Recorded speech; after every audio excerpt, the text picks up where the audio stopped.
ഞാൻ പറഞ്ഞല്ലോ 1971 മാർച്ച് മാസം 25 ഈ ഓപ്പറേഷൻ സെർച്ച് ലൈറ്റ് പ്രഖ്യാപിച്ചത്.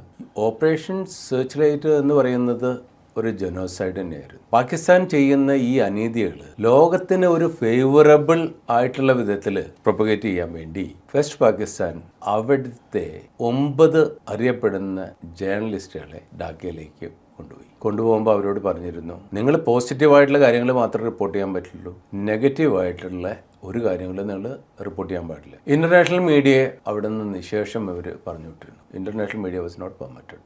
ഈ പോയ കൂട്ടത്തിൽ ഈ 9 പേരിൽ ഒരാൾ ഗോവൻ ഒറിജിനായിരുന്നു. സ്വാതന്ത്ര്യം കിട്ടിയപ്പോൾ അദ്ദേഹത്തിൻ്റെ ഫാമിലി പാകിസ്ഥാനിലേക്ക് പോയി. അദ്ദേഹത്തിൻ്റെ പേരായിരുന്നു ആന്റണി മസ്കരാനസ്. ലാഹോറിൽ നിന്ന് പബ്ലിഷ് ആവുന്ന മോർണിംഗ് സ്റ്റാർ എന്ന പേപ്പറിൻ്റെ റിപ്പോർട്ടറായിരുന്നു ആന്റണി മസ്കരാനസ്. പാകിസ്ഥാനിലെ ഈ ജനോസൈഡ് കണ്ടപ്പോൾ ഇദ്ദേഹത്തിന് സഹിക്കാൻ പറ്റിയില്ല.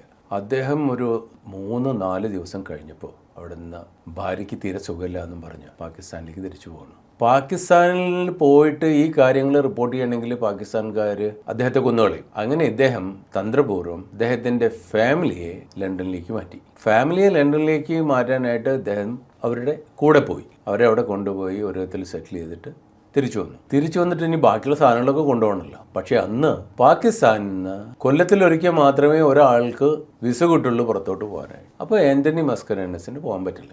ആന്റണി മസ്കരാനസ് അവിടെ നിന്ന് ബലൂചിസ്ഥാൻ വഴി അഫ്ഗാനിസ്ഥാനിലേക്ക് പോയി അവിടെ നിന്ന് ലണ്ടനിലെത്താണ്. ലണ്ടനിലെത്തിയിട്ട് സൺഡേ ടൈംസ് എന്ന് പറയുന്ന അവിടുത്തെ ഒരു പബ്ലിക്കേഷൻ ഉണ്ട്. ആ പബ്ലിക്കേഷനിൽ 10 കോളംസ് വരുന്ന ജനോസൈഡ് എന്ന് പറയുന്ന ഒരു ആർട്ടിക്കിൾ പബ്ലിഷ് ചെയ്തു.